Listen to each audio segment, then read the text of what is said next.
Herzlich willkommen, neues Video hier auf meinem Kanal. Ich bin mal wieder unterwegs. Einen kleinen Tipp habe ich bekommen. Ganz alleine hätte ich hier nie wieder gefunden. Wo wir sind? Irgendwo im Nirgendwo. Irgendwo auf Mallorca. In irgendeiner alten militärischen Anlage. Vielleicht war es ein Gefängnis. Wir wissen das Ganze noch nicht so genau. Aber wir gehen der Sache hier mal auf den Grund. Ja, es ist ja alles beräumt, aber guckt euch mal an hier. Wir sind hier gerade in einem Raum und hier geht es dann auch noch eine Etage tiefer. Hier drunter ist noch ein ganzer Keller verborgen. Ohne Treppengeländer inzwischen. Hier und da hat es auch schon Knack. Ja, und da unten steht noch eine alte Bierkiste. So. Ja, jetzt sind wir hier unten im Keller und guckt euch mal an, so richtig Keller ist es auch noch nicht. Wir kommen in so eine untere Ebene und hier sind überall Schießscharten drin. Also, das Ganze mündet dann in so einen Graben. Ja, und wenn dann da einer drin spazieren geht, dann hat er natürlich verloren. Ich nehme mal an, dass das Ganze noch hier aus Francos Zeiten stammt. Und ja, Juan war auch da im März 2009. Ja.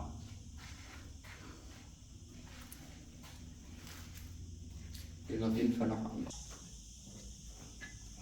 Ja, wir haben jetzt hier gerade was entdeckt. Guck mal, seht ihr da diese Platte, die da liegt? Da ist noch ein Stück Seil dran am Ende. Ja, ganz oben. Kann man kaum sehen. Aber Umlenkrolle da, dann hier was. Also so macht man hier den Fensterladen auf. Also praktisch über diesen Graben, der da unten ist. Und dann einfach hell und dunkel. Wo wir sind? Also ich glaube, das ist eine alte Schmiede gewesen.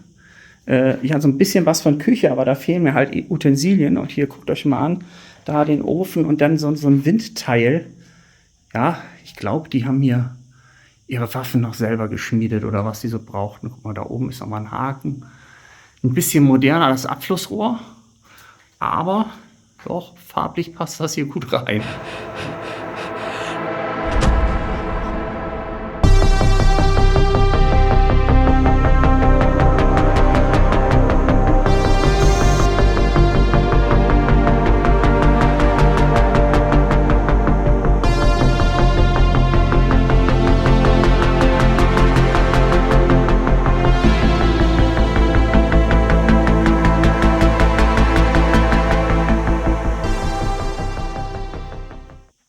Hier haben wir jetzt noch so Überreste. Ich glaube, das war mal so eine Art Geschützturm, wo jetzt auch Umlenkrollen sind und wo sie was mit dem Schneidbrenner rausgenommen haben.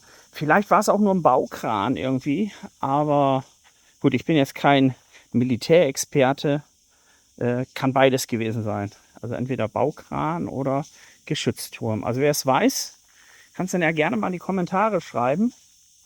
So sieht das Ganze aus. Hier so richtig fette Ösen drin, Umlenkrollen. Und ja, da ist nochmal so ein großer Schäkel.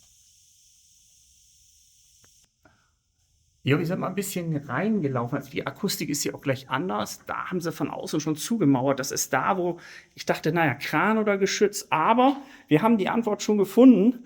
Das muss ein Geschützturm gewesen sein. Denn hier ist ja die Förderstation für die Geschütze gewesen. Nicht? Da oben haben sie dicht gemacht, dicht gemauert. Und hier sind tatsächlich noch die Halterung für die Patronen.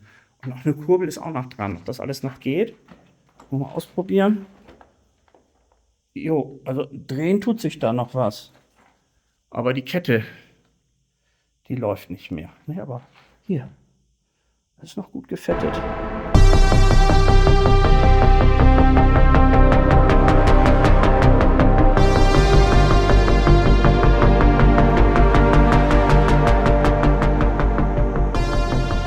Das Ding ist schon ewig verlassen. Ich hatte gedacht, es ist vielleicht aus Francos Zeiten. Und ja, welche Leute haben jetzt hier auch schon draufgeschrieben, Viva Franco, also es lebe Franco. Und die nächsten haben gesagt, ne, also das Co. schon, aber das Fran nicht. Und haben das dann mal eben durchgestrichen.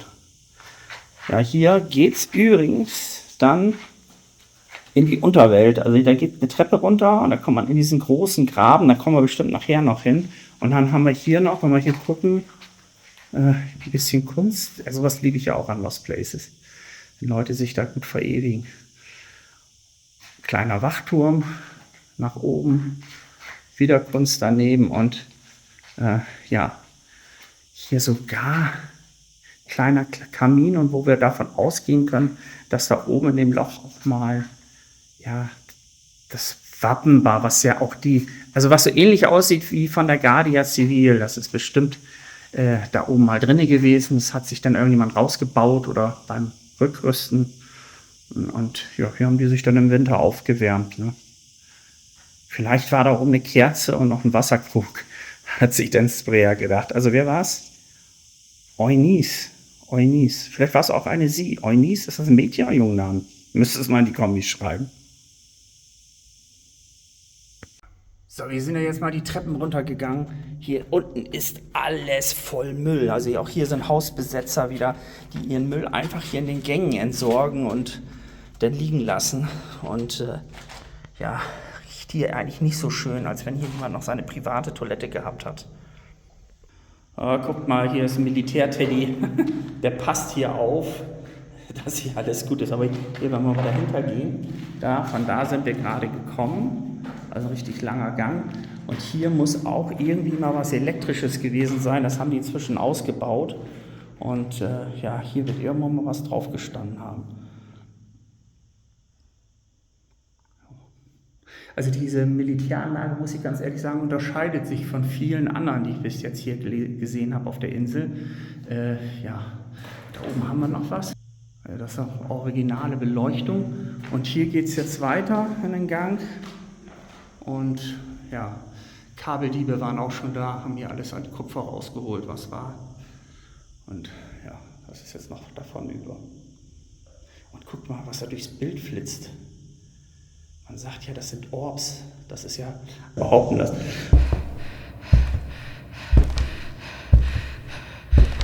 Wenn irgendwas passiert ist, was ganz Schlimmes, sagt man zumindest. Die Geisterjäger behaupten das. Ob das so ist, naja, wir können ja mal recherchieren.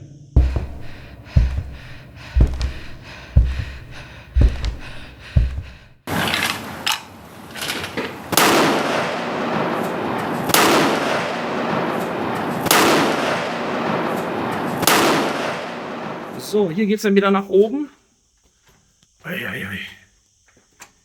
Back to Love Teil 3. 1 Stunde Länge. Naja, gut, andere Zeit, andere Zeit.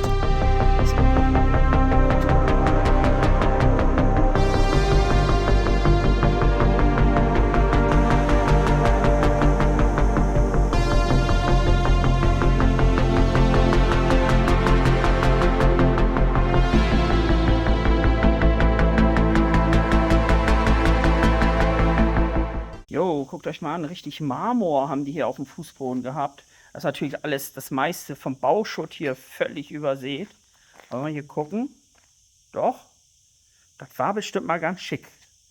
Und jetzt eine Frage der Zeit, wann der Rest hier auch einstürzt. Also bitte macht sowas nicht nach, das ist wirklich lebensgefährlich, sowas hier. Ne? Wenn es da einen Wind gibt, man so eine Dachpfanne oder so einen Balken vom Kopf kriegt, dann war es das auch. Ich habe ja gerade gesagt, dass da diese Dachpfannen hier überall vom Dach fallen. Hier ist gerade mal eine, die ist ganz geblieben. Tarrasa España.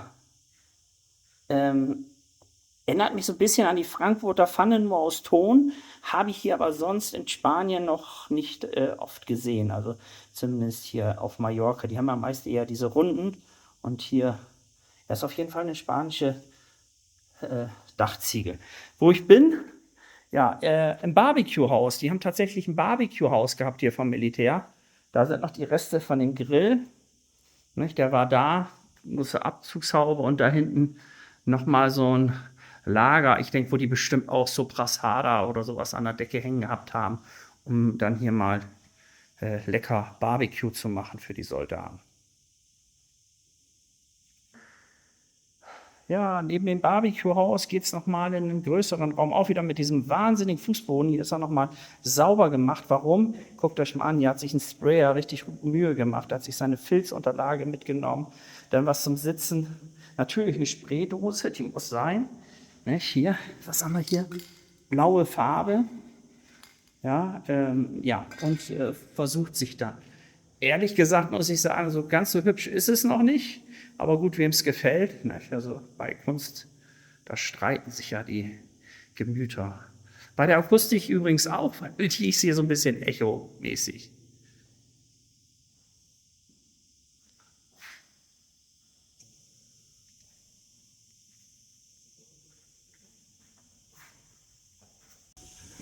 Ja, überall eben militärische Überreste. Ich glaube, das wird mal so eine Art Waffenkammer oder so gewesen sein. Da können wir aber im Moment nicht rein, weil ja, da hat ein Occupado sein Schloss dran gemacht. Da wohnen tatsächlich Leute drin und unter diesen Bedingungen halt ohne Wasser und ohne Strom.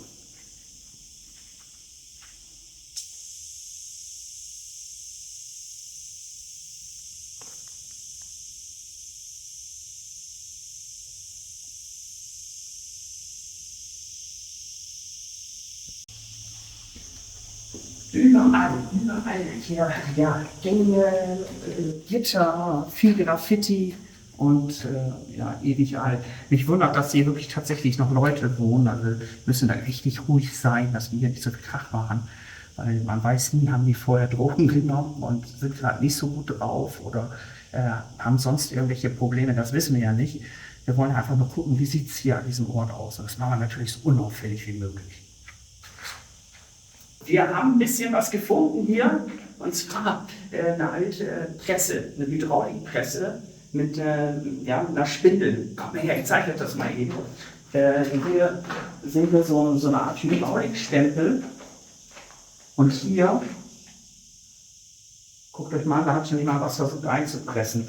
Ich glaube einfach, dass es dazu war, um die Patronen, die man brauchte für dieses Geschützstellung, denn das Ganze gehörte zu so einer Küstenbatterie, zum Küstenschutz, dass die ihre Patronen hier mit den Zündhütchen und so weiter selber verpresst haben. Anders kann ich mir das nicht vorstellen. Datum habe ich nicht gefunden. Rostig ist es und festgesessen ist es auch. Oder geht's nach los?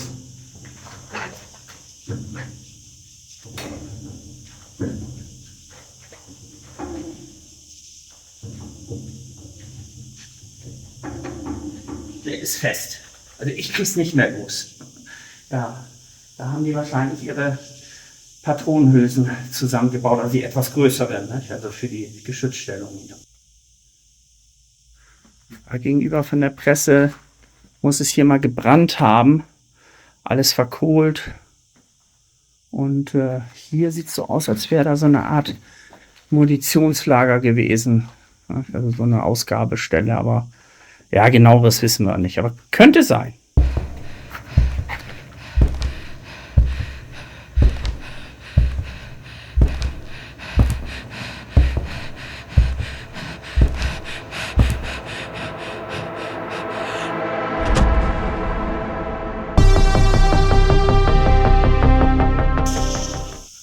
So, jetzt sind wir irgendwo in so einem Graben drin. Ich weiß gar nicht, ob das jetzt so eine, ja, wie sagt man, bei so einer Burg war, aber es ist eine Festungsanlage gewesen. Und ja, der geht hier einmal ganz rum und überall sind dann so Schießscharten, das sehen wir dann gleich. Also, ja. Wir gucken, wir gehen mal ein Stück. Wir sind dann mal ein Stück weiter gelaufen. Also wir sind jetzt hier irgendwo in der Nähe von der Küste tatsächlich. Das kann ich euch auch belegen. Im Moment seht ihr da wahrscheinlich nur Nadeln. Wer genau ins Bild guckt, der sieht hier so Bolzen. Genau, da sind sie. Da sind mehrere kreisförmig aufgebaut. Da könnt ihr das sehen. Hier hat tatsächlich mal ein Geschütz gestanden. Nicht so groß, aber mit Meerblick. Also wenn wir da drüber gucken und hoch genug kommen würden, da hinten ist tatsächlich die Küste. Also wir sind jetzt irgendwo auf jeden Fall nicht weit weg von der Küste. Und das wurde seinerzeit hier richtig gut bewacht. Die Geschütze waren natürlich versteckt, dass man sie nicht sofort geblickt hat. Aber ja, existieren jetzt nicht mehr. Die Natur holt sich ja alles zurück. Ja, ich habe ja gesagt, irgendwie habe ich das Gefühl, als wenn hier was rumspukt und tatsächlich, wir haben ein bisschen nachgelesen, hat sich das Ganze wohl bestätigt. Von 1938 bis 1942 wurden hier 50 Leute ermordet. Aus der Zeit der Franco-Zeit, des Bürgerkrieges hier in Spanien, stammt diese Anlage und hier sehen wir überall noch diese Schießscharten rund um uns herum. Das ist jetzt kein Ausdruck zum Meer, sondern das mündet in den Graben. Das scheint so ein richtiger Erschießungsgraben zu sein, wo man entweder die Leute im Überraschungsmoment erschossen hat oder ganz gezielt. Die Leute mit ihren Gewehren standen dann hier drinnen und haben das Visier genommen. Es soll übrigens auch eine berühmte spanische Dichterin unter den Opfern dieser grausamen Kriege hier gewesen sein. Ich weiß auch nicht, warum manche noch da so stolz drauf sind, so wie wir es in dem einen gesehen haben, und möchten den Franco wieder zurück. Ich glaube, den will hier keiner in Spanien mehr haben. Ein Diktator als die Regierenden ist, glaube ich, das Schlimmste, was man sich so vorstellen kann. Allein diese Hinterhältigkeit, guckt euch diese Dinger mal an. Genau, da standen die dann mit ihren Pistolen und haben auf der anderen Seite ihr Opfer erschossen.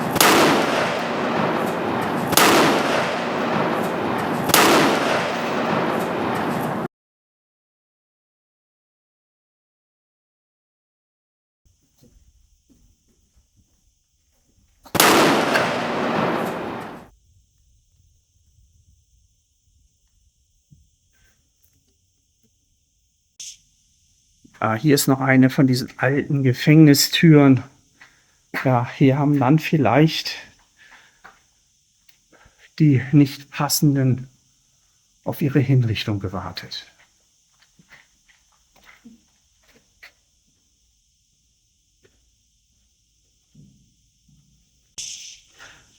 Dann noch was gefunden. Wir sind ja ein bisschen gelaufen. Guckt mal an. Eigentlich sieht es von außen aus wie eine Garage, aber hier, seht ihr das, diese Einbindung? Da passten genau die Gewehre rein und hier vorne der Schaft vielleicht auch sogar das Bajonett da oben drauf. Ja, dass hier der Ort war, wo die Waffen abgelegt haben, um dann ihre Leute zu erschießen. Ziemlich sicher sogar.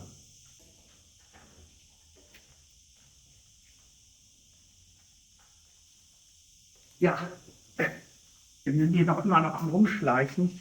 Wir haben hier wieder so einen Gefängnistrakt gefunden, so eine fast Isolationshaft. Denn es gab hier in dieser Einrichtung mal 2 Zellen. Eine Zelle hier und eine Zelle da.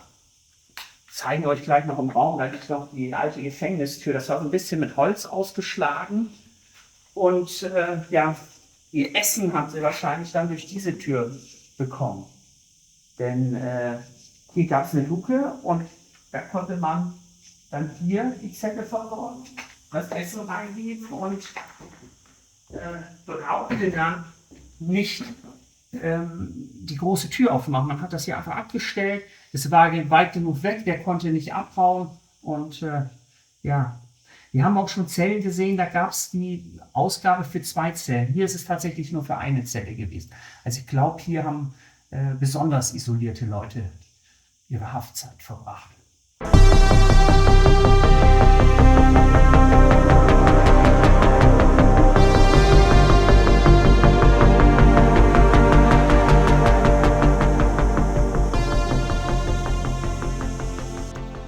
Erinnert ihr euch an die Presse, die wir eben gesehen haben? Ich habe gesagt, da kamen so Hülsen rein, die dann verpresst wurden.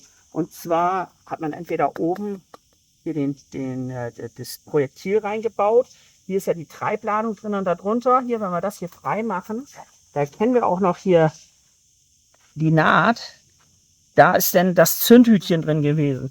Das sind genau die Geschosse, die hier mal verschossen haben. Wir haben ja so ein paar Überreste der Anlage gefunden, dass sie dann auch das auch noch als Deko benutzt haben, um ihre Schießgänge oder sogar Erschießungsgänge zu dekorieren. Also das hätte ich jetzt nicht gedacht, aber genau hier unten ist das, wo einer dieser Erschießungsgänge war.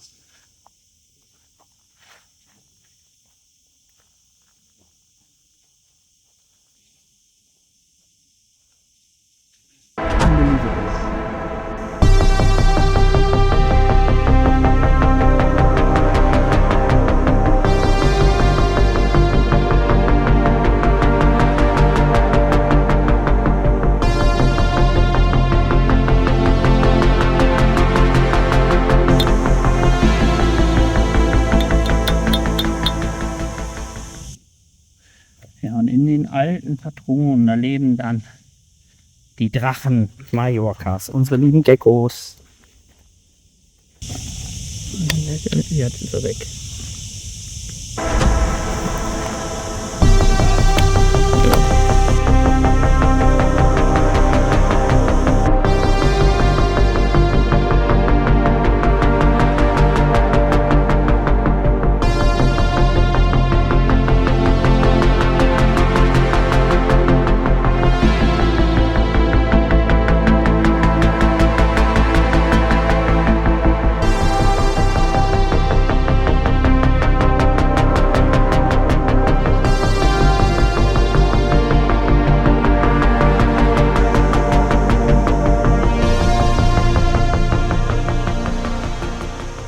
So, wir sind da, wo die Navigation gewesen ist. Habt ihr bestimmt mal auf einem anderen Lost Place von mir gesehen. Hier war so eine Marmorplatte dann drauf mit Norden, Osten, Süden, Westen. Und hier war dann so eine Art Zielfernrohr drauf. Und da konnte man dann gucken, wenn irgendwelche Leute hier an die Küste gekommen sind. Das da hinten ist tatsächlich das Blau des Meeres, was natürlich jetzt schön zugewachsen ist. Also freien Blick hat man hier nicht mehr. Hier hat man nur ja, freie Ohren auf die Zikaden.